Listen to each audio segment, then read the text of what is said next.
नमस्कार। प्रभा साक्षी news network पर आप सभी का स्वागत है। लोकसभा चुनाव से पहले बीजेपी ने बिहार में सीटों के बंटवारे का मुद्दा सुलझा लिया।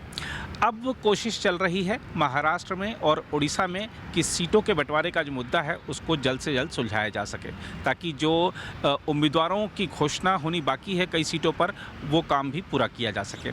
महाराष्ट्र पर बीजेपी तेज़ी से काम कर रही है। वहाँ सीटों के बंटवारे से पहले बीजेपी की कोशिश है कि और भी सहयोगी एनडीए में शामिल हो सकें। इसके लिए एमएनएस अध्यक्ष राज ठाकरे को भी न्योता दिया गया है। राज ठाकरे दिल्ली पहुंचे और आज केंद्रीय गृह मंत्री अमित शाह से मुलाकात की, बीजेपी के वरिष्ठ नेताओं से मुलाकात की। एमएनएस ने मांग की है कि महाराष्ट्र में 3 लोकसभा सीटें उसको दी जाएं और जो इसी साल विधानसभा चुनाव होने हैं उसमें भी उसको बड़ी संख्या में सीटें दी जाएं। लेकिन बीजेपी अभी सिर्फ लोकसभा चुनाव को लेकर बातचीत कर रही है और बताया जा रहा है कि एक सीट साउथ मुंबई की शायद एमएनएस अध्यक्ष राज ठाकरे को दी जा सकती है। वहाँ से उनकी पार्टी का कोई कैंडिडेट चुनाव लड़ सकता है। शिरडी सीट के अलावा एक और सीट की मांग भी की एमएनएस ने, लेकिन बीजेपी उसको लेकर ज़्यादा गंभीर नहीं है क्योंकि एक सीट देने की बात हो रही है साउथ मुंबई की। बीजेपी का प्रयास है कि खास तौर पर ठाकरे वर्सेस ठाकरे वहाँ पर महाराष्ट्र में, खास तौर पर मुंबई में कराया जाए, क्योंकि जो शिवसेना यूबीटी है उसका भी जो साउथ मुंबई और उसके आसपास का इलाका है वहाँ अच्छा प्रभाव है और उसी प्रभाव की काट के लिए राज ठाकरे को बीजेपी लेकर आ रही है।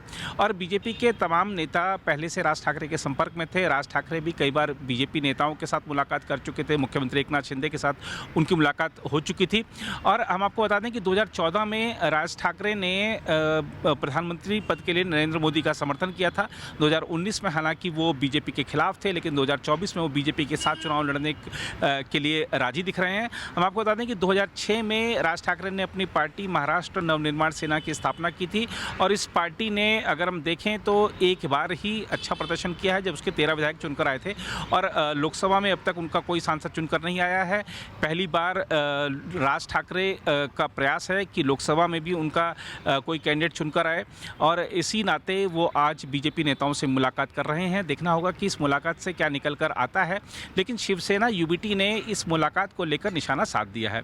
शिवसेना यूबीटी की सांसद राज्यसभा की प्रियंका चतुर्वेदी ने एक बयान में कहा है कि ये लोग नारा तो दे रहे हैं 400 पार का, लेकिन 200 पार करने को लेकर भी ये आश्वस्त नहीं है, इसलिए तमाम सहयोगी ढूंढ रहे हैं।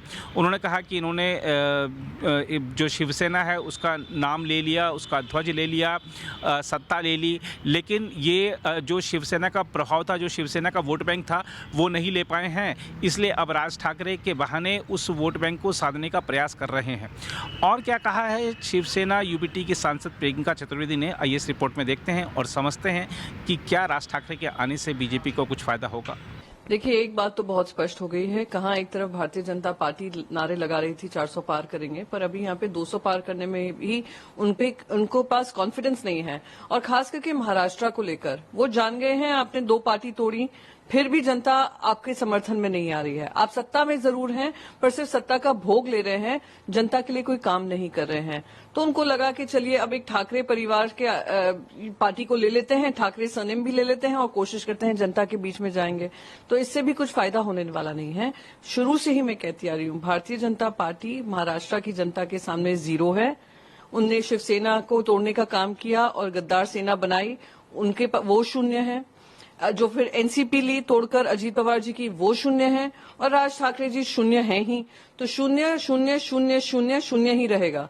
और रही बात अठावले जी की, अब अठावले जी हंगामा मचा रहे हैं कि क्यों राज ठाकरे को लिया जाए।